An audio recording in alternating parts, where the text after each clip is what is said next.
আজকে আমরা জেলা প্রশাসন নারায়ণগঞ্জ এবং সড়ক ও জনপথ অধিদপ্তর নারায়ণগঞ্জের সহযোগিতায় এবং আমাদের জেলা পুলিশ এবং হাইওয়ে পুলিশ সকলের সহযোগিতায় কিন্তু আমরা আজকের এই উচ্ছেদ অভিযান করছি এবং এই উচ্ছেদ অভিযানটা কিন্তু আমাদের সওজের যে সরকারি জায়গাটা আছে সেটা মুক্ত করারই একটা প্রয়াস। আর যেটা বললেন যে এখানে আপাতত এখনো পর্যন্ত কোনো অপ্রীতিকর ঘটনা ঘটেনি যতটুকু আমি দেখেছি। আমরা শুরু করেছি প্রায় 11টার দিকে, আমাদের ঘন্টাখানেক চলমান আছে, আরো ঘন্টাখানেক চলমান থাকবে।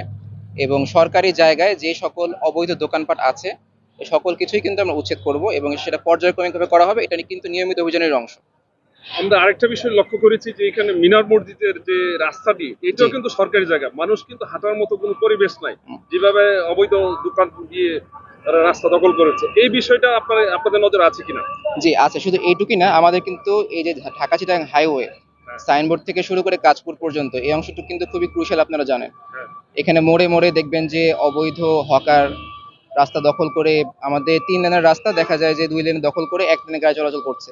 তো সেই জিনিসটা কিন্তু আমরা পুরোটুকু অংশ জুড়েই করবো, মানে কোন অংশ করব কোন অংশ করব না, কাউকে ছাড় দিব সেটার কোনো সুযোগ নাই কিন্তু।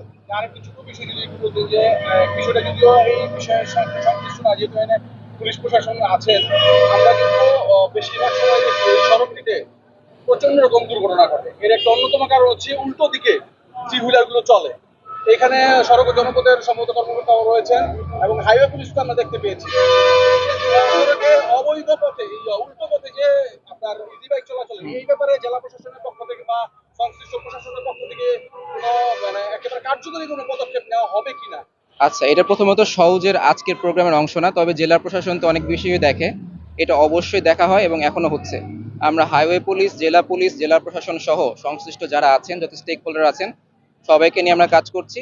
এবং একই সাথে আজকে আমি শুরুতে যেটা বলেছি, আমাদের কিন্তু সাধারণ মানুষের, আমাদের ব্যবসায়ীদের সবার কিন্তু সহযোগিতা লাগবে। সবার সহযোগিতা পেলে অবশ্যই আমরা সফলভাবে কাজটা করতে পারবো। আমরা তাহলে এই যে আজকে যে উচ্ছেদটা অভিযান মানে উচ্ছেদ করলেন অবৈধ দোকানগুলো, এটা মানে অবৈধ এই দখল মুক্ত থাকার নিশ্চয়তা দিচ্ছেন কিনা আপনারা? আমরা চেষ্টা করে যাচ্ছি, শুরুতে যেটা বললাম, সবার কিন্তু সহযোগিতা লাগবে। আমরা যদি আজকে করে যাই, যদি মানুষের এবং ব্যবসায়িক গোষ্ঠীর সহযোগিতা না পায়, সেক্ষেত্রে কিন্তু ধরে রাখাটা খুব কঠিন। বাট আমরা নিয়মিত অভিযানের অংশ হিসেবে আজকে আসছি এবং কন্টিনিউ করে যাবো এটা। আমরা এখানে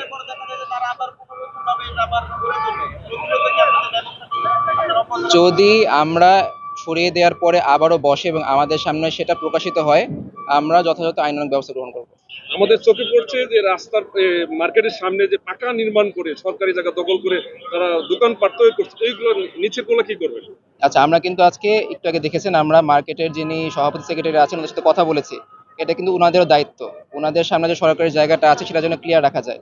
ওনাদেরকে আমরা নির্দেশনা দিয়ে গিয়েছি, যদি ওনারা কথা দিয়েছেন সাহায্য করবেন, যদি না করেন সেক্ষেত্রে তো আসলে আমাদের আইনানুগ পদক্ষেপ নেওয়া ছাড়া আর কোনো উপায় থাকবে না।